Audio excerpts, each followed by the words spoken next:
Optimistic. That's the nothing personal word of the day. It is Monday, March 4th, 2024. Optimism. That is the fuel that keeps sports executives going every day when you're in the middle of a crap season or in the middle of major injuries. You're always optimistic.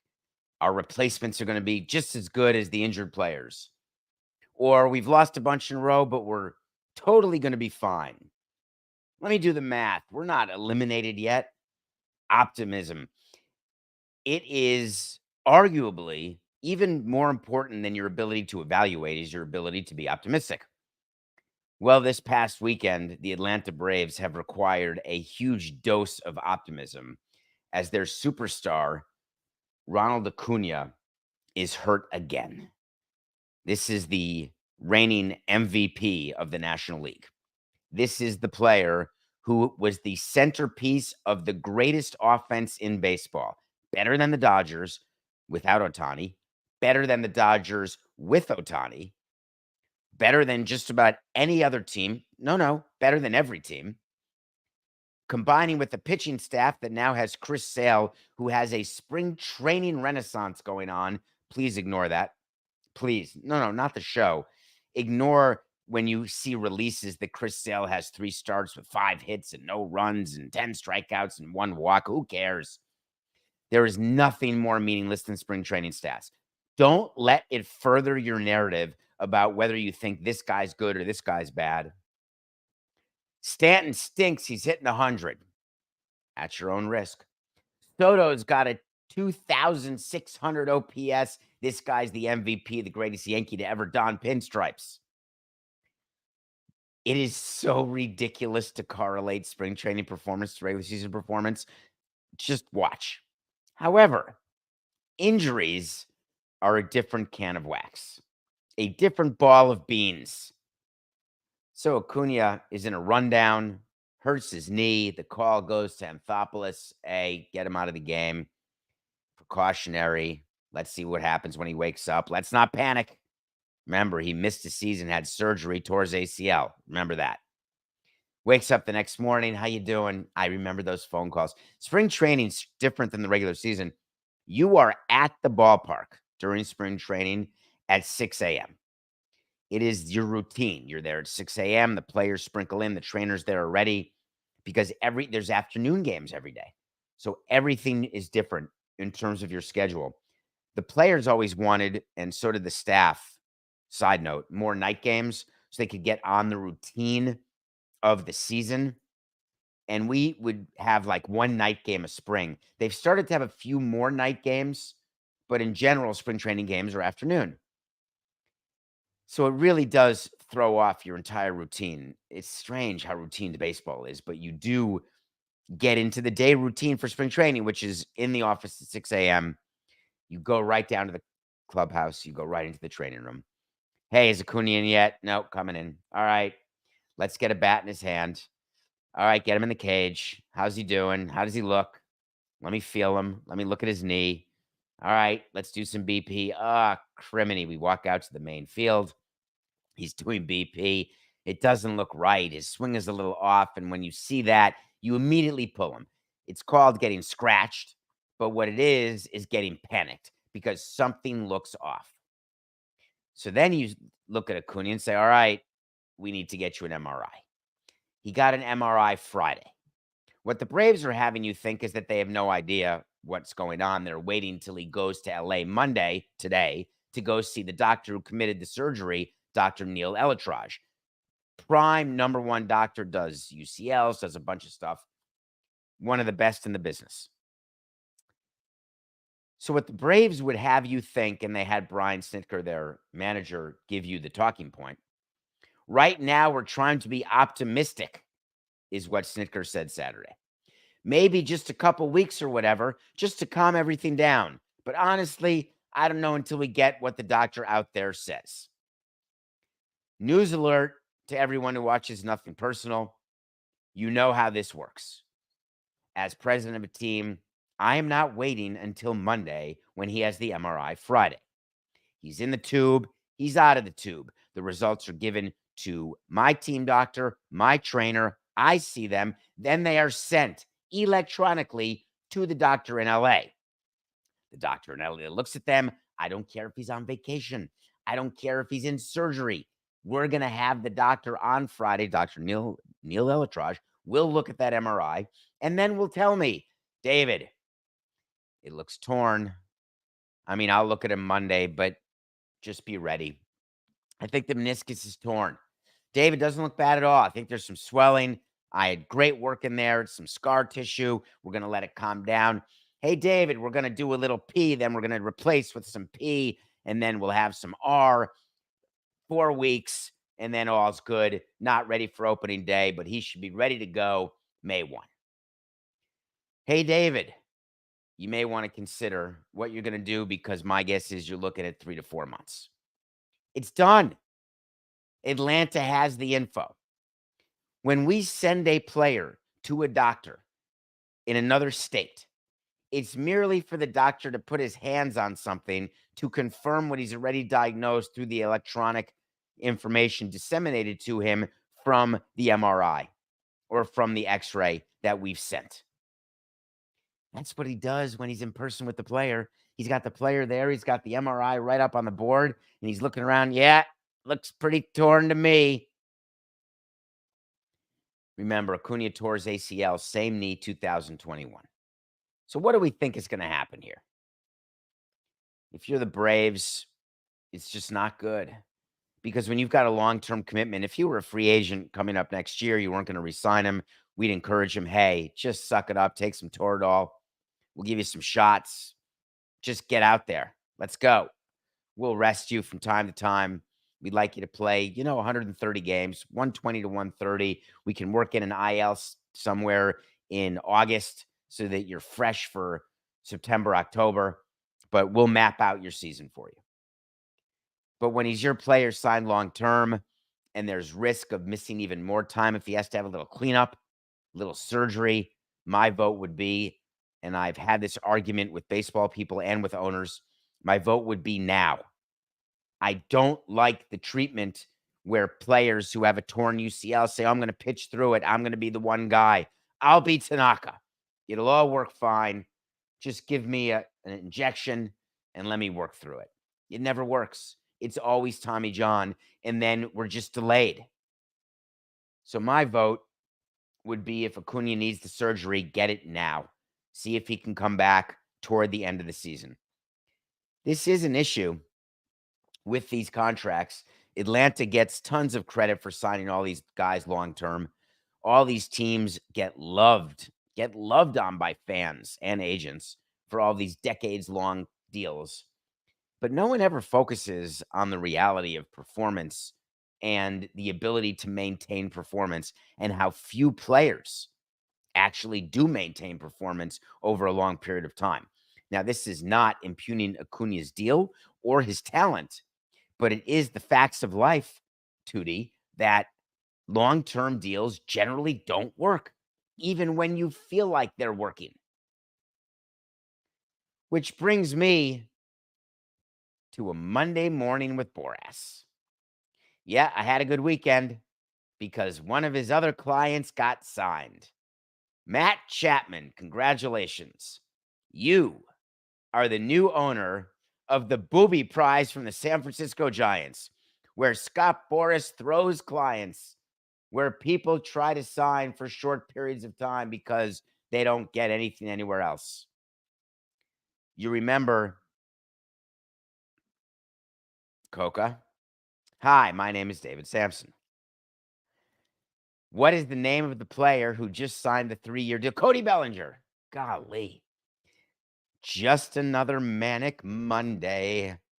Wish it were Sunday. Cody Bellinger got a 1 + 1 + 1 = 3 for $80 million from the Cubs. That means he can opt out after 1 year, after 2 years, or the Cubs are stuck with $80 million for an underperforming player. Matt Chapman just signed a 1 + 1 + 1. Sound familiar? Same agent, same construct, same concept, but only for $54 million.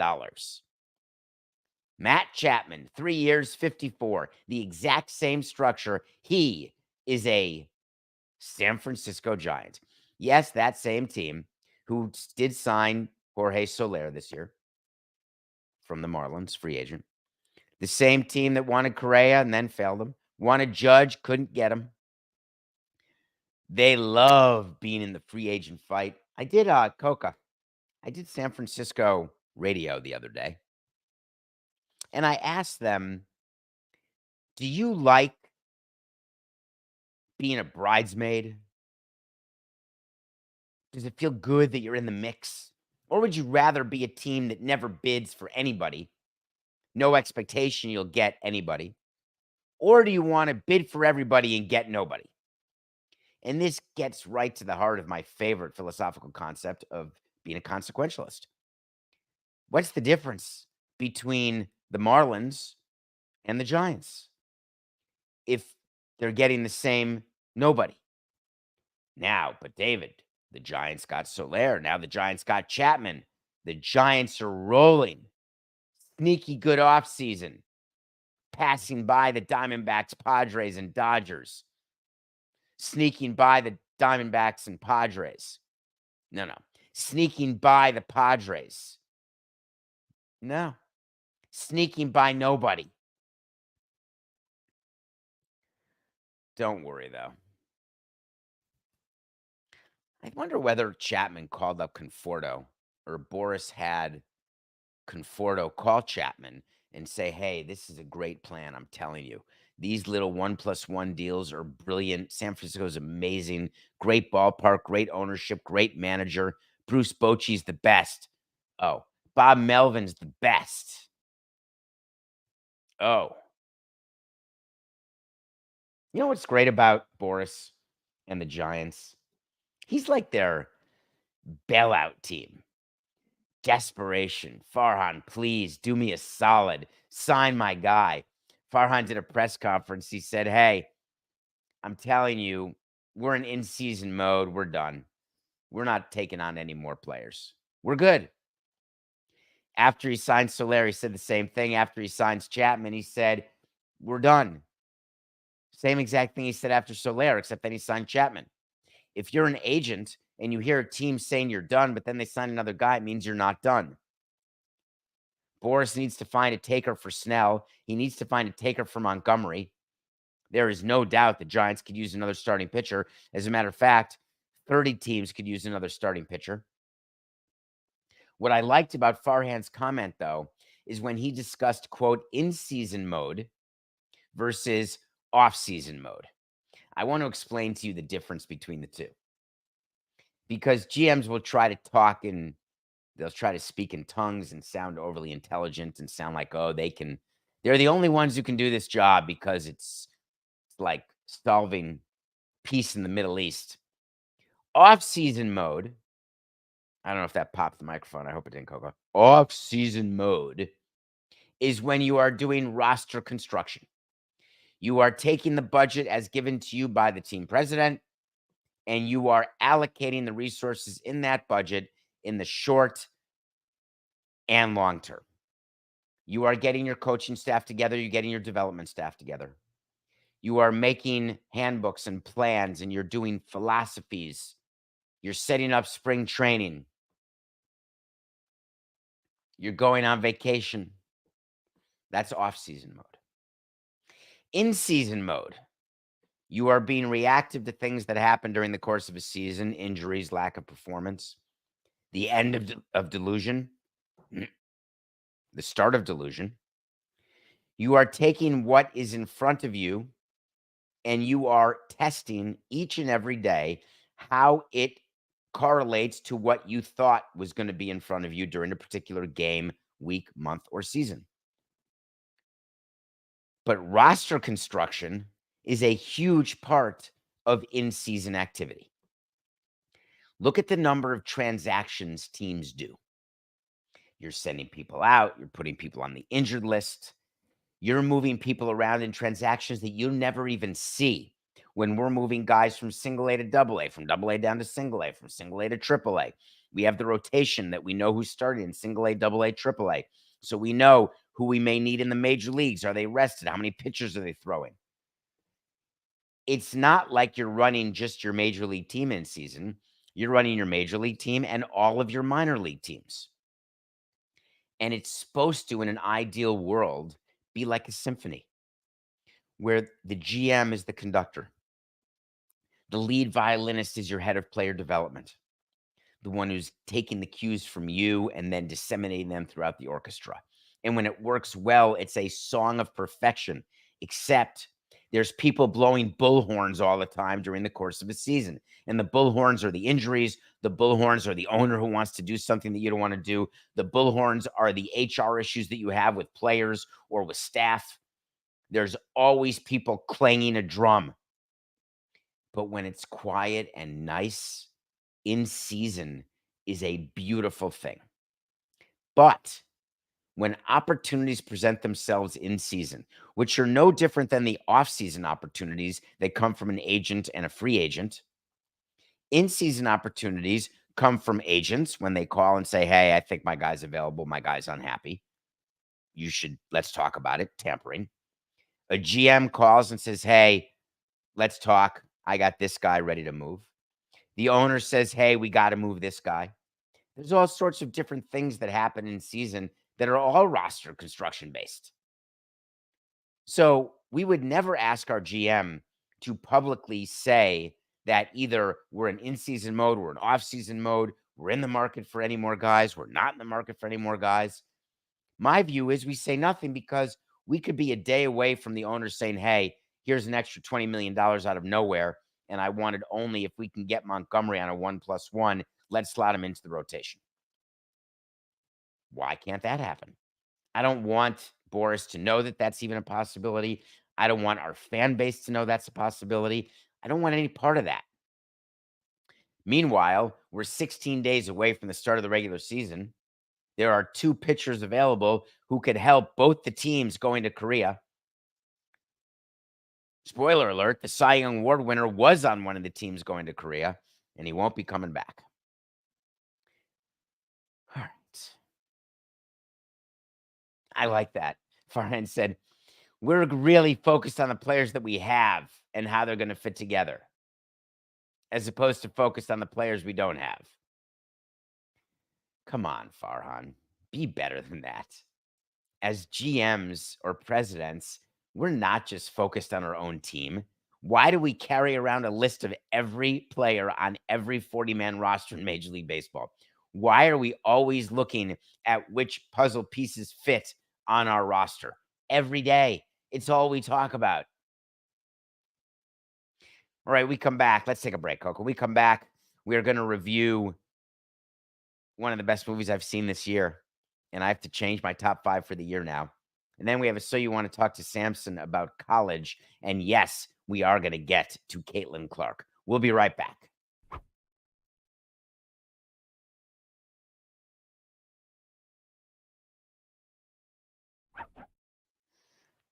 I was asked to make a top 5 list for movies I've seen this year. I had The Holdovers #1. I had Barbie #2. And now the Oscars are coming this Sunday.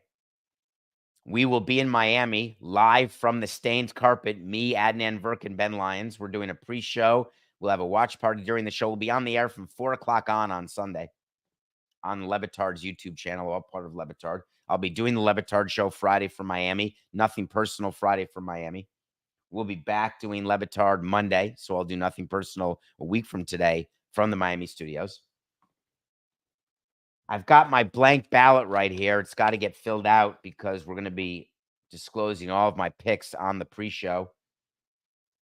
4 o'clock live Sunday, live from the stained carpet. I also do a contest with my kids. This is a tough year. Best Picture has 10 pictures in it. American Fiction, seen and reviewed. Anatomy of a Fall, seen and reviewed. Barbie, seen and reviewed. The Holdovers, yes. Killers of the Flower Moon, seen and reviewed. Maestro, seen and reviewed. Oppenheimer, twice, seen and reviewed once. Past Lives, seen and reviewed. That leaves 2. Zone of Interest, watch this week, reviewing tomorrow. Poor Things, watch this weekend, reviewing right now. That's all 10. Plus all the other nominations for Poor Things. Can we talk about this movie for 1 minute?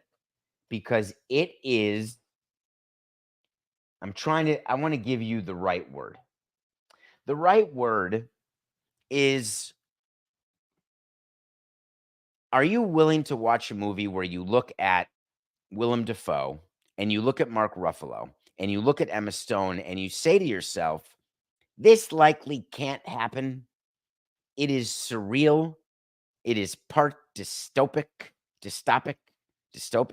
Ozempic. The performance is so over the top. The premise is so insane. It is so quirky and strange. I hated The Lobster. I love The Lobster, but you may be saying that. The Favorite was mind-blowing. I'm saying that. You may think differently. Olivia Colman won the Oscar for it. Emma Stone in that too. Oscar-worthy performance, if not having won the Oscar for that or nominated for Best Supporting Actress. Poor Things is about a woman who is almost the monster from Frankenstein. Sort of.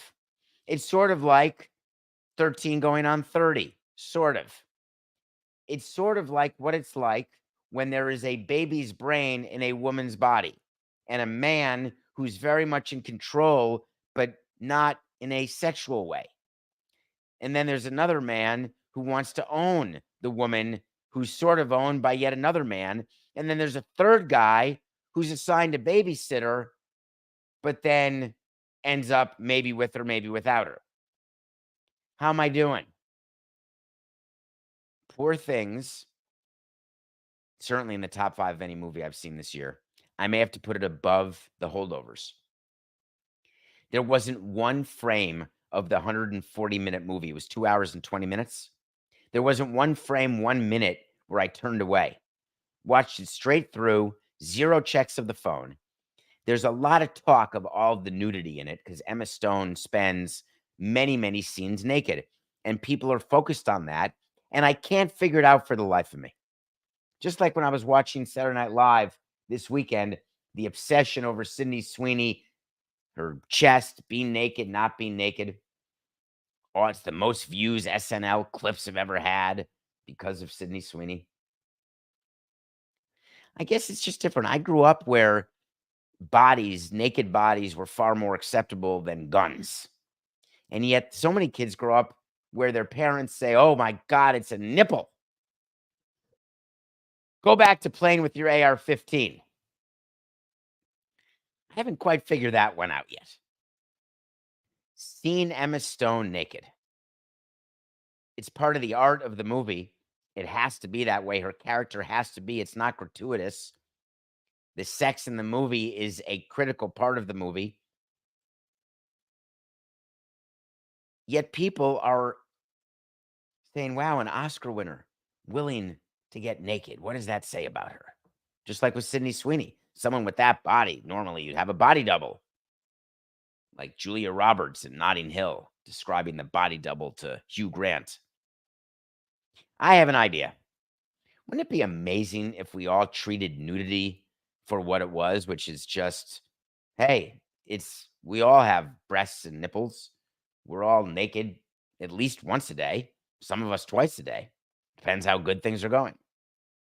Wouldn't it be great if we treated nudity differently than violence, which is just part of the everyday life that we live that has bled from on camera to off camera? Wouldn't it be better if it's the nudity that went from on camera to off camera instead of the gun violence? I don't know. Poor Things. You better go see it. A, if you're going to watch the Oscars, and if you want to see one of the best performances maybe that I've seen. All right. Oh, this is a good one, Coca. Play it. You know what I want? I want to talk to Samson. So you want to talk to Samson. First of all, thank you so much for rating, reviewing, and telling your friends about Nothing Personal. February was a fantastic month for us. Every month keeps getting better, so keep spreading the word. So you want to talk to Samson. For those of you, February, 7.9% of you. This is what this segment is. It is from a movie called Half Baked. And that is a character named Samson, and people want to talk to him. So get in my Twitter at David P. Samson, hit follow, and enjoy the fun that we have on X, or you can go to davidsamsonpodcast.com, where you get all of our podcasts, previous, current, all the merch you could ever want, except for the 4869 shirts. Anybody alive out there for the 4869 shirts? Can I get one help from anyone? Ask a question, and maybe it will make the show. Hello, David. It's an awesome way to start. People are catching on. I listened to your podcast with John Skipper and Pablo. Side note, thank you. That's called The Sporting Class. It comes out on Fridays, but not every Friday. Maybe not even every other Friday. It's whenever Pablo, John, and I can be in the same place, because we've decided with Coca producing, yet another thing Coca's asked to do for not one extra additional penny, where we decide, I'm trying for you, Coca, maybe around bonus time, where we talk about sports business issues, and Pablo sort of moderates me and John as we navigate some issues. You should check it out. One just got released, I think this past Friday, but I'm not sure. I listened to your podcast with John Skipper and Pablo. Did you know about the 14-team format and the 2 buys for the SEC and Big Ten? ? All right. I lose. Let me explain. Let me get you a little inside the podcast world. We recorded that show on Wednesday and we released it on a Friday. So anything that happens Wednesday night or Thursday is not something that we part of the show. Then we have to have the discussion. Do we edit out that part? Do we keep it in? Do we just assume that fans will understand that it wasn't live and we didn't have the information? Do we record a little intro? Hi, my name's David Samson. While you may think we're going to discuss the 14-team format with the 2 buys, one by the SEC, one by the Big Ten, we didn't do it here, but we'll do it at a later episode, and maybe during Nothing Personal. That's one way to do it. Or we could ignore it and wait for So You Want to Talk to Samson, which is what we did. So thank you for giving me the opportunity to talk about it in conjunction with the Sporting Class. Let me explain. We did a lot of talking about CFP and how many teams and whether it was going to be worth it. Are there going to be, will the SEC and Big Ten, will they somehow escape and become a super league? What are the impacts of that? We had some pretty significant disagreement over whether or not that'll happen. And then information came out that Tony Petitti, my man, the commissioner of the Big Ten, has a brilliant idea. We will agree to a 14-team playoff. This is the CFP, where instead of what it is now 4 teams, where FSU gets screwed, which they didn't, but pretend they did. Remember, they didn't have their quarterback. Now, nothing to worry about. It's 14. But Tony Petitti got together and said, you know what? All right. You think 14? We'll only agree to that if our conference champion gets a bye. Well, wait a minute. A bye would mean that you immediately make it to the second round of CFP. That's like we're still in the 14 playoff. It's completely absurd. I'm trying to give you like the what the TCU coach said about this. This is a quote that I read this weekend that Coca just put back in my ear. Automatic first-round buys for the Big Ten and SEC is like the NFL saying the Cowboys get a first-round bye since they have more fans than the Bengals. It's not exactly like that, but I appreciate what Sonny Dykes is trying to say, the TCU coach. What they're saying in the SEC and Big Ten right now is our conference champion gets a bye. It's not because they've got the most fans or they have the biggest TV deal. They're saying if you win the conference, you should not be subject to an early dismissal in the CFP new format. You should make it through to the second round. So what the TCU coach should have said is it's the equivalent of the Cowboys winning their division, and no matter where they are in the conference in the NFC, they get a first-round bye. That would be the equivalent, not because they have more fans than the Bengals, and that's mixing NFC and AFC. So all in all, it was not the perfect comparison. Let me see. Oklahoma State, Mike Gundy may have gotten it. Let's see what he said. Based on the premise proposed, a team could be undefeated and ranked number 1 in the country and not receive a first-round bye because teams were awarded one before the season even began. All right, Mike Gundy, close, but no cigar for you. The bye that they're talking about would go to the winner of the conference championship game, not the top-seeded SEC team or Big Ten team, the team that wins the conference. That's what you should be focusing on. Because what if you have an upset in the conference championship? What if, wait for it, there are 3 teams in the SEC that are deserving of being in the Final 14? Let's even say 4 just for S's and G's. Is there a world where the commissioner would have the 5th-ranked team who would not get into the CFP win the conference championship, which means nothing, as you know? Who won the Big Ten championship this year? Who cares?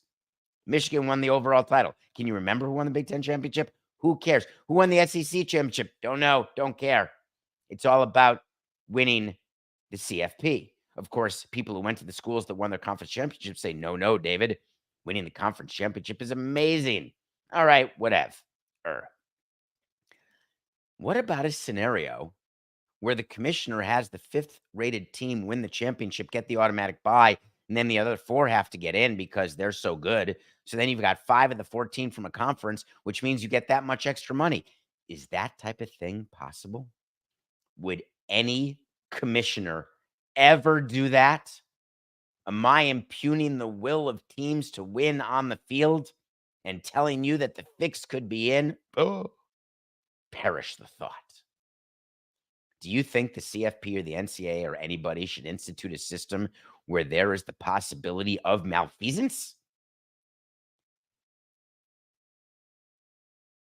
There is no way the SEC and Big Ten deserve to be treated differently. Oh, but they're bigger. I guess the Yankees and Cowboys do get a few things from the commissioner. They get a few. They're treated a bit differently, but not in terms of the ability to win the World Series or the Super Bowl. You can't give someone a leg up to win the national championship. It's totally inappropriate. You can do a bunch of things like look the other way with any sort of actions they're doing, write a BS letter when they're using electronic surveillance. We implore you not to do that. Don't cheat. All right. Whatever. Yankees and Red Sox get letters like that a lot. Maybe not suspend or fine people. There's tons of ways that you can make the playing field not level, but none of them, in my opinion, have a direct correlation to the ability to get the jewelry. So where do I stand? I'll tell you exactly where I stand. NGTH. Not going to happen. They cannot give an automatic first-round bye to the winner of the Big Ten championship game and the SEC in the expanded CFP. And if that is what Tony and the SEC want to do, I would call their bluff. Make them leave, start their own conference, start their own championship. Go to the new John Skipper and get yourself a new TV deal. You think ESPN is going to offer to pay billions of dollars for a CFP? And there won't be a provision in it that, by the way, unless the SEC and Big Ten are eligible conferences for the CFP, then we're not paying you this amount of money. And do you think that then for the conferences to get the distributions, that they've got to be part of the CFP?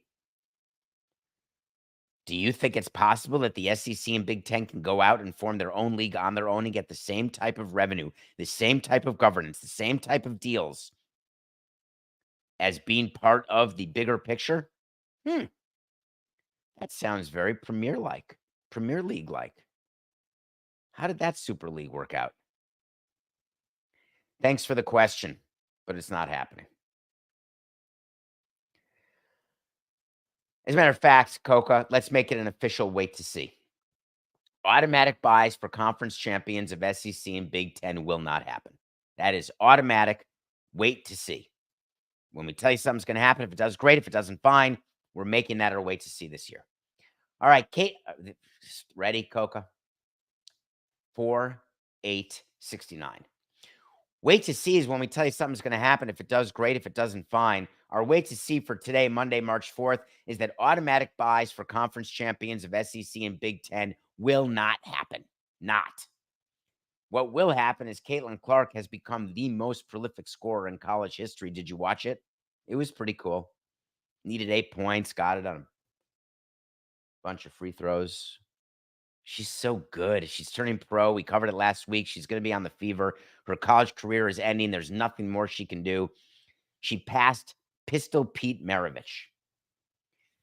Don't bother me with she's a woman, he's a man. He had no three-pointers. She did. He did in fewer games. She didn't. I don't want to hear anything more other than the only thing remaining for Caitlin Clark to do this year in her career is to try to win the national championship. That'd be cool. But as you know, you can be the greatest college player, the most prolific scorer, and not win a championship. It's a team game. She has nothing left to prove in college. That's why she left. And that's why she's turning pro. What concerns me about the whole Caitlin Clark situation, and I was thinking about it all weekend long. What is it about people who are so interested in hating on her? Is it because she's a woman? Is it because she's white? Is it because she's Midwestern? What is the urge that people have to try to downplay the accomplishments of women as compared to men? Is it like a big dick contest? Like, I don't understand what people are doing. Why can't you just look at Caitlin Clark and say, never seen anything like this before? And it's true. You haven't. Whether Iowa wins the NCAA tournament this March or doesn't, it will not take away from you have watched the greatest individual player in the history of college basketball. Hard stop. It doesn't matter. Gender, sex, preference, team, year, decade. What pressure she's under, my Lord. Articles came out, we said this Friday, that could they save the WNBA? That's a tall order, but Magic and Bird had to save the NBA, and that was a taller order. But imagine that pressure. And of course, everybody sees color, and I don't know why. Why does Reese have to be Magic and Clark has to be Bird? Maybe Clark plays more like Magic and Reese plays more like Bird. Why is it white and black and color? It doesn't make sense to me. But the pressure of Caitlin Clark to be Larry Bird, to save the entire sport of women's basketball, that's a tough one. Most people fold under the weight of that. Congratulations, Caitlin. That's pretty amazing. All right, we had the Mavs over the Celtics on Friday, getting 9.5, just getting 9.5. I think they lost by 70. The Celtics beat the Warriors last night by 52. I think the Celtics have 3 wins of 50 or more points this year. Totally insane. The Celtics are good, and we told you that. But yet, we thought the Mavs would be able to play with them, and it turns out the Mavs could not stay with the Celtics. Nobody can stay with the Celtics. It will be a major upset if the Celtics do not win the title this year. So we are 28-30. We should have taken Verstappen. That was a bet at minus 275 in the Bahrain Grand Prix Saturday morning. We said it was too heavy. We actually wanted to take the field. What a yutz I am. Verstappen got the pole and led lap to lap 1 to lap 57. But that was not the excitement of the F1 race. The excitement was Christian Horner versus Max Verstappen's father. Max Verstappen's father basically said Max ought to leave Red Bull because it's either him or Horner. Horner's the one we did a whole segment on a Friday. Go back and listen. I don't want to take the time right now, but suffice it to say, something's got to give here with Verstappen and Horner and Verstappen's father. Right now, they're solving it by Verstappen's father missing the race in Saudi Arabia this weekend, and he doesn't miss any of his son's races. Red Bull's trying to figure out what they're going to do with Christian Horner because he's not going quietly into the night. But mark my words, this story's not done. And the wait to see we did with him not being at Red Bull at the start of next season, I'm sticking to that, but I may be off in my timing. There is a problem in F1. It'll be great, great, great for Drive to Survive next season. All right, our pick for today. We are taking the Lakers, giving 1 point to the Oklahoma City Thunder. That may sound crazy because the Thunder are so much better than the Lakers. The Lakers are fighting for a playoff spot. You've got Oklahoma City playing back-to-back, and you have LeBron, who just passed 40,000 points, may be in for a letdown. Did you see LeBron, that he reached 40,000 points, which is, and this is not about men versus women. This is about careers. What LeBron did getting 40,000 points in the NBA is far greater than what Caitlin Clark did, far greater than what anybody has done. 3-point champion, number of three-pointers, any of it. I will take LeBron and longevity over anything because his level of greatness for the amount of time that he's been great is awe-inspiring. So I waited till 4 minutes left in the show to drop this on you, Coca. And I didn't know how to do it, but I'm going to drop it on you right now. I have been relentless during debates, during conversations with friends and family and strangers about GOAT Jordan versus LeBron. Relentless. It is all Jordan. I've never wavered. For whatever reason, last night as I was preparing for today's show, I'm thinking about LeBron. I'm reading about the number of years he's been in the league, the number of years he's averaged 25 points or more, the consistency of his career. Ben Golliver in the Washington Post tweeted something that was just, it changed me, I guess. He got his first 10,000 points in 368 games. He just got the last 10,000 points in 368 games. That means that his brilliance at the beginning of his career when he was young is the same as the brilliance of the end of his career when he's not young. The consistency of that. The second 10,000 he did in 10 fewer games, 358. The third 10,000 it took, 381. Think about that consistency. 368, 358, 381, 368. 10,000, 20,000, 30,000, 40,000. Do I wish he had more than 4 rings? Yeah. Do I wish he hadn't lost as many times in the finals? Yes. Is it hard to go 6-0 as Jordan did? Yes. Did I ever fear LeBron the way I feared Jordan? No. Jordan with the ball at the end of the game, you lose. He finds a way, whether dishing or scoring. Did I watch LeBron as much as I watched Jordan? Yes. As a matter of fact, I was fortunate enough to see LeBron in his 4 years with the Heat from the very first row. But for the first time this weekend, I wavered. So now I have to go back and I have to redo my internal GOAT debate. And I'm going to. Because A, it's fun to do, not for content, not because all the other gas bags are doing it, just because it's my head. It's how do I react to players? How do they make me think about the game or feel about the game? That's the best kind of debate to have. It really doesn't matter to me what Barkley says or Kenny Smith or Perkins or any of the guys. I'm focused, or Stephen A. I'm focused on the way I'm reacting to players. And when LeBron passed 40,000 points, it just hit differently. Congratulations. Before we end today, there's been a lot of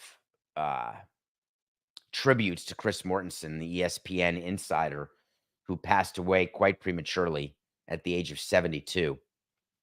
I didn't know Chris, but I was fascinated by the insider. He was really the beginner of the insider, and it's led to this amazing business where people are paid millions of dollars to have sources and to tweet out things before anyone else has them. The competition where being first is more important than being right. And I remember the difference with Chris Mortensen being in sports. I was running a team. And I remember thinking to myself that when you're dealing with Chris Mortensen on NFL stuff, and he was a big baseball fan, you didn't have to worry about, was he being first? Was he off? Was he just trying to get out there? When Chris Mortensen said something, that's how it was. Period. Insiders these days, they're so busy jumping all over themselves. The reason why you're seeing all this outpouring of love is A, he was such a great man. But B, He was doing it right. He would get the stories, disseminate the stories, and they'd be stories, not 100-word clips. He had stories. 72 is way too young to die, and he'll be missed. And I should tell you that this is not me saying that Shams or Rappaport or any of the other insiders and Passon or any of the other insiders, Kenny Rosenthal, of any of the sports. It's not to say they're not good at what they do, but think about the way you do your job versus the way Chris Mortensen did his. And it's simply a function of the times. All right. What's next? Nothing's next. Thank you, Coca. All right. Let me just tell you something funny. I need a new clock because I had 8:36 in my head and it's 8:46. I think I'm going to have to wear my glasses. Eye doctor. I have an appointment this week, actually, or after the Oscars. It's just business. We'll be back tomorrow. I can't really see. This is nothing personal.